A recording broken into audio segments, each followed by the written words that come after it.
आपण पाहताय सांगलीच्या गव्हर्मेंट कॉलनीमध्ये डॉक्टर बिडवेंची कॉलनी म्हणून आहे आणि या डॉक्टर बिडवेंच्या कॉलनीमध्ये हा ओपन पीस आहे सुमारे 10 ते 12 गुंठ्याचा.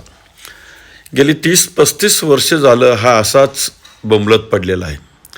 त्या ठिकाणच्या नागरिकांनी मला त्याची स्वच्छता करायला सांगितली आणि रोज एक नवीन विषय पाहून त्याची स्वच्छता पण झाली.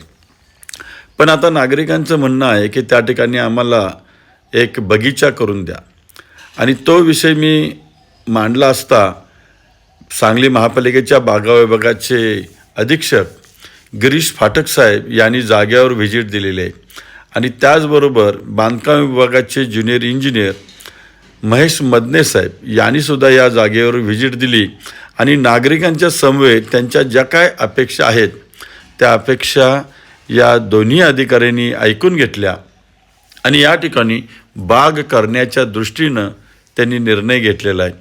अशाच पद्धतीनं या सांगली शहरामध्ये नागरिकांना हव्या असणाऱ्या गोष्टी जर आपण करत गेलो तर निश्चितपणे महानगरपालिकेचा पैसा हा योग्य ठिकाणी वापरला जाईल. अन्यथा नागरिकांना न विचारता फक्त अधिकाऱ्यांनी सुचवलेली काम करत गेलो तर सांगलीमध्ये वाताहत निर्माण होईल. याची दक्षता घ्यावी अशी मी विनंती करत आहे. धन्यवाद.